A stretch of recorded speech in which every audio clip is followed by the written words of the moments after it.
نہیں میرم، تم زیادہ نہیں بھاگو گی۔ دیکھو میں نہیں چاہتا کہ ہماری ان شرطوں میں ہمارے بیبی کا کوئی نقصان ہو، اس لیے اب چپ چاپ بیڈ پر بیٹھو۔ ہوتا ہے تو ہو جائے پر انف میرم، تم سے کتنی بار کہا ہے کہ بولنے سے پہلے سوچ لیا کرو۔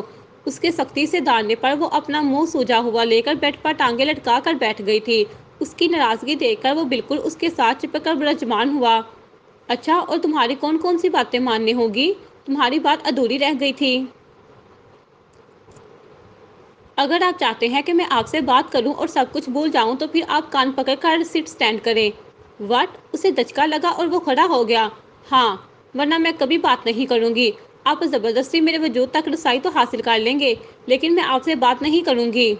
جرمنی کا ڈون، ایک ڈیمن، ایک لوسفیر، اور وہ بندہ جس سے پورا جرمنی ڈرتا ہے، اب وہ تمہارے سامنے سٹ اسٹینڈ کر کے معافی مانگے گا؟ اس نے ٹھنڈے ٹھار لہجے میں کہا اور میرم اس کے روبرو ہوئی۔ جی ہاں، کیونکہ آپ پورے جرمنی کے لیے چاہے جو بھی ہو، لیکن اس وقت آپ اپنی بیوی کے سامنے کھڑے ہیں، اس لڑکی کے سامنے کھڑے ہیں جسے آپ جاننے عزیز کہتے ہیں، اپنی میرم کے سامنے کھڑے ہیں۔ جیسے میں کہہ رہی ہوں ویسے سوری کرنے، ورنہ قسم کھاتی ہوں کہ جب تک آپ ویسے سوری نہیں کریں گے آپ میری آواز تک سننے کو ترس جائیں گے۔ میں دنیا کو دھمکاتا ہوں اور تم مجھے دھمکا رہی ہو؟ جی۔ اپنے سامنے بازو پھیلا کر اس نے پورے ٹھاٹھ سے کہا۔ اریال نے اپنا رخ ایک طرف گھما کر اپنا ماتھا مسلا اور پھر سے اس کا چہرہ دیکھا۔ وہ بڑے مزے سے اپنے سینے پر بازو باندھے ہوئے تھی۔ اس نے اپنے منہ میں زبان گھمائی، پھر سے کچھ پل رک کر سوچا۔ میرم اس کے چہرے کے تاثرات پڑھنے کی کوشش میں تھی۔ میرم، میں کبھی کسی کے سامنے نہیں جھکتا، تم مجھ سے یہ نہیں کروا سکتی۔ جھک کون رہا ہے؟ میں نے تو سوری کرنے کا کہا ہے۔ یہ سٹ اسٹینڈ کروانا جھکنا ہی ہے میڈم، لیکن میرے کاغذات میں نہیں ہے۔ اب آپ سوری کریں گے یا پھر میں منہ پھلا لوں؟ بہت اچھی ٹرک پکڑی ہے ویسے۔ اب کرے۔ اس نے چند لمحوں کا وقفہ لیا اور اپنی نگاہوں کے پپوٹے موٹے کر کے اسے دیکھا۔ وہ ابھی بھی اس حالت میں اس کے سامنے کھڑی تھی۔ پھر وہ اچانک اپنے ہاتھوں کو بمشکل کانوں کی طرف لے کر گیا اور نیچے بیٹھ کر سوری کی، پھر واپس کھڑا ہوا۔ اس نے یہ امر مسلسل 3 سے 4 بار کیا تھا۔ وہ جس نے بھی کہا تھا کہ میں ایسے جذباتوں کو بھی آگ لگا دوں گا جس میں مجھے کسی کے سامنے گھٹنے ٹیک پڑے، وہ آج اپنی جان عزیز اپنی میرم کے سامنے کانوں کو ہاتھ لگائے سٹ اسٹینڈ کر رہا تھا۔ میرم مسکرا کر اسے دیکھ رہی تھی۔ اوکے، کافی ہے، وہ خود ہی بول پڑی تھی اور اریال سیدھا کھڑا ہوا۔ اب خوش ہو؟ بہت خوش ہوں۔ اس نے تیز تیز اپنی پلکیں جھپکائیں۔ بڑا مزہ آیا نا ویسے تمہیں مجھ سے یہ سب کچھ کروا کے؟ وہ خاموشی سے اپنے سر کو اثبات میں ہلا گئی۔ اب خبردار، اگر یہ بات اس کمرے سے باہر گئی کہ میں نے تم سے اس طرح کی سوری کی ہے تو ٹرسٹ میں میرم بہت برا پیش آؤں گا۔ نہیں بتاؤں گی، کسی کو بھی نہیں بتاؤں گی کہ مسٹر اریال یعنی ٹائیگر صاحب نے مجھ سے کان پکڑ کر اٹھک بیٹھک کر کے سوری کی ہے۔ اس نے اپنی دونوں ہتھیلیاں اس کے سینے پر رکھ کر اسے تسلی دینے کی کوشش کی تو وہ اس کی کمر میں ہاتھ ڈال گیا۔ گڈ، اب اگر اجازت ہو تو کیا میں اپنا حق وصول کر سکتا ہوں؟ اس نے پانی سے بھی نرم لہجے میں لفظ پروئے۔ میرم نے شرما کر اس کے سینے میں اپنا منہ چھپا لیا تھا۔ ایک بات کہوں؟ میرم نے اس کے ساتھ چپکے چپکے بنا چہرہ اوپر اٹھائے جواب دیا۔ جب تم اس طرح شرما کر میرے سینے سے رکھتی ہو نا تو تم پر اور بھی پیار آتا ہے۔ بس یہ کہنے کی دیر تھی اور پھر میرم کا مزید شرمانا دیکھنے کے لائق تھا۔ اریال اس کے مزید شدت سے منہ چھپانے پر کھل کر ہنسا تھا۔ جمیل جب آدھی رات کو کمرے میں آیا تو ڈارلنگ اپنی دوائیاں لے کر سو چکی تھی۔ وہ اسے دکھانا چاہتا تھا اپنے خون آلود کپڑے، مگر اسے نیند میں پا کر باتھ روم کا رخ کیا۔ نہا کر بنا شرٹ پہنے ہی وہ باتھ روم سے نکلتا اپنے بال جھاڑے اس کے قریب بیٹھا تو اس کے سوئے ہوئے وجود پر نظر پڑی۔ اپنی زخمی بازو کو اپنے وجود پر رکھے وہ دوسری سمت میں اس کی طرف کروٹ لے کر لیٹی ہوئی تھی۔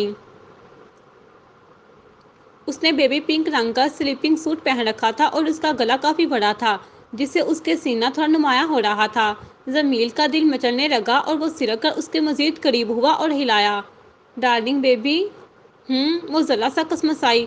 یار وہ مجھے۔ جمیل، تنگ مت کرو مجھے، دکھائی نہیں دیتا کہ میں زخمی ہوں؟ اس نے بنا نگاہیں کھولے کہا۔ تم ٹینشن لو، میں تمہارے زخم کو ذرا بھی تکلیف نہیں ہونے دوں گا۔ منہ بند کر کے چپ چاپ لے جاؤ ورنہ ٹانگ مار کر نیچے پھینک دوں گی، وہ سلک کر بولی۔ یار میں تو۔ جمیل مزید کچھ بولنا چاہتا تھا مگر ڈارلنگ نے یکایک ایسی ٹانگ ماری کہ وہ لڑکھڑا کر نیچے جا گرا۔ سوری، لیکن یہ ضروری تھا، اب سو جاؤ خاموشی سے، اس نے منہ بسور کر کہا اور چت لیٹ گئی۔ جمیل اپنے منہ میں 2 4 گالیوں کے القابات سے نوازتا ہوا پھر اپنے ہونٹ سمیٹ کر ایسے ہی لیٹ گیا تھا۔ ڈارلنگ نے ایک بار پھر سے آنکھیں کھولی تو اپنا ہاتھ بڑھا کر اس کا ناک کھینچا۔ سوری بیبی، بس مجھے ایک بار ٹھیک ہونے دو، پھر ساری کسر نکال لینا۔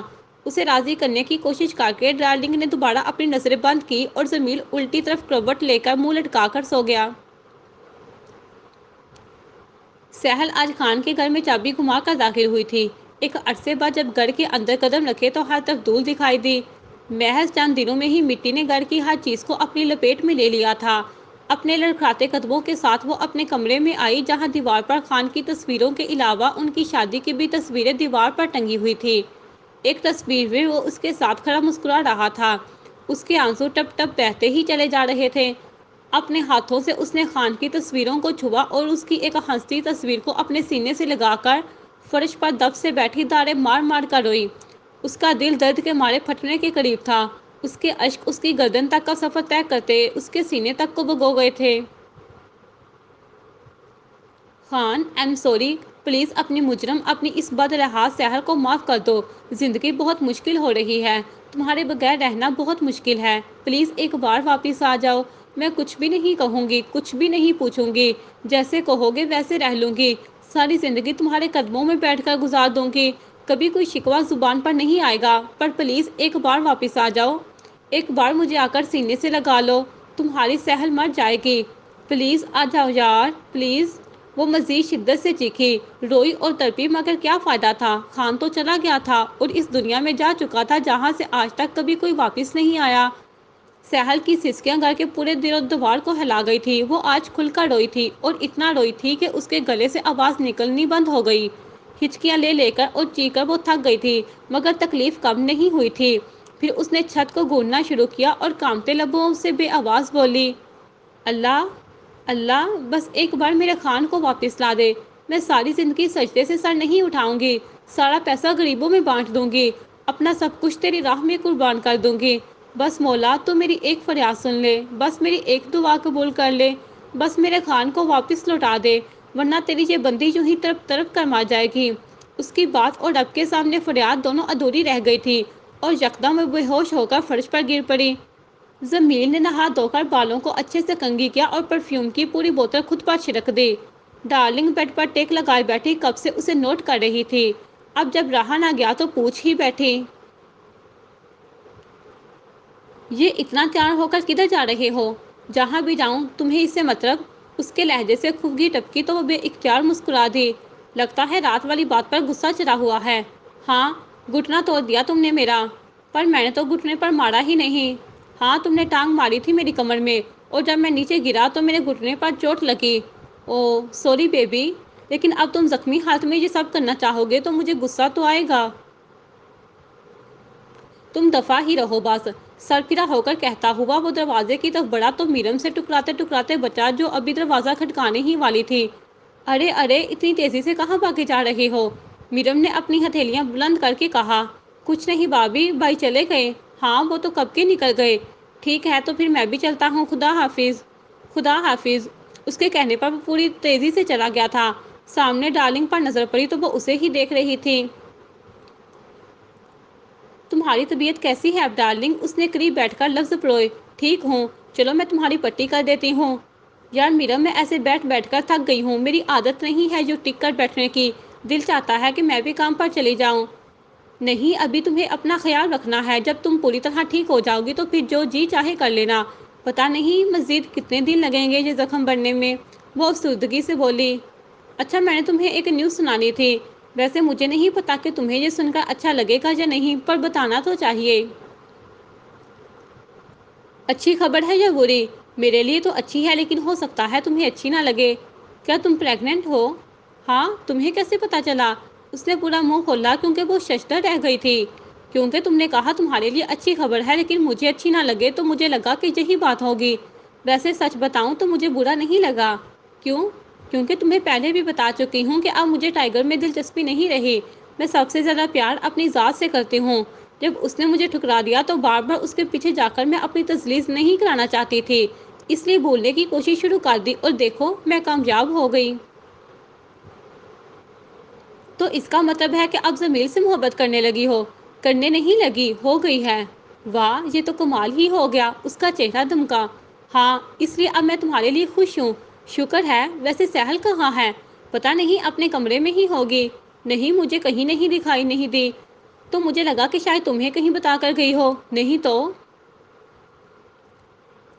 اچھا، میں اسے بعد میں دیکھتی ہوں، چلو میں تمہارے پہلے پٹی کر دوں۔ ٹھیک ہے۔ وہ ٹیک ہٹا کر سیدھی ہوئی اور میرم فرسٹ ایڈ باکس لے کر اس کے سامنے بیٹھی اس کی پٹی کرنے لگی۔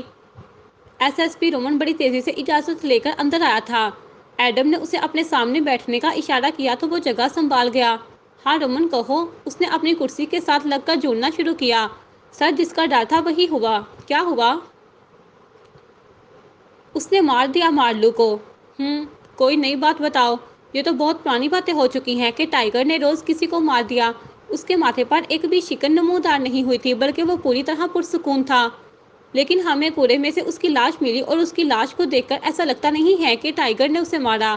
اب وہ جٹ سیدھا ہوا۔ بات دلچسپ لگی تھی۔ کیا مطلب ہے؟ سر، یہ تو ہم سب کو بہت اچھے سے پتا ہے کہ وہ اپنے خاص دشمنوں کو اتنی آسان موت نہیں دیتا۔ اس کا پورا جسم سرختا اور گلا کٹا ہوا تھا، جبکہ ٹائیگر کے ہاتھوں جب بھی کوئی مرا ہے تو اس کے جسم پر خدشے اڑا دیے گئے ہوتے ہیں۔ اس کا جسم کہیں سے بھی سلامت نہیں ہوتا۔ تو گردن کاٹنا تمہیں آسان موت لگتی ہے؟ اتنی آسان تو یہ بھی نہیں ہے، لیکن کم سے کم اس بھیانک موت سے کافی پرسکون ہے جو ٹائیگر دیتا ہے۔ کہنا کیا چاہتے ہو؟ وہ سیدھا مدعے پر آیا۔ پہلی بات تو یہ سر کہ ٹائیگر جب کسی کو مارتا ہے تو کوئی ثبوت نہیں چھوڑتا، کچھ بھی ایسا نہیں چھوڑتا کہ ہم اس تک پہنچ سکے۔ لاش کے ٹکڑے ٹکڑے کیے ہوتے ہیں اور اس کی شکل تک پہچانی نہیں جاتی، یا پھر وہ لاش کو غائب ہی کر دیتا ہے۔ لیکن جہاں ہم لاش کو پوسٹ مارٹم کے لیے اٹھا لائے ہیں، یہ کام ہو نہ ہو اس کی ٹیم میں کسی بندے کا ہے۔ ٹھیک ہے، پوسٹ مارٹم کرو اور جو بھی رپورٹ آئے اس کے مطابق مجرم کو ڈھونڈنے کی کوشش کرو۔ ایک بار اس کی ٹیم کا کوئی ایک فرد مل جائے تو ہم ٹائیگر تک پہنچ سکتے ہیں۔ رائٹ سر، میں جلد ہی آپ کو آگاہ کر دوں گا۔ اوکے، یو مے گو۔ حکم ملتے ہی وہ آفیسر فوراً اٹھ کر رفو چکر ہو گیا۔ ایڈم کے ذہن میں پھر سے سہل کا چہرہ آیا تو ہلکی آواز میں چلایا، آج یہ لڑکی میرے دماغ سے نکلتی کیوں نہیں ہے؟ اس کی وجہ سے میں نے شراب بھی پی لی، خود قانون کو توڑ دیا، لیکن وہ لڑکی میرے دماغ سے نہیں نکلی۔ آخر کب تک سوچتا رہوں گا اس کے بارے میں؟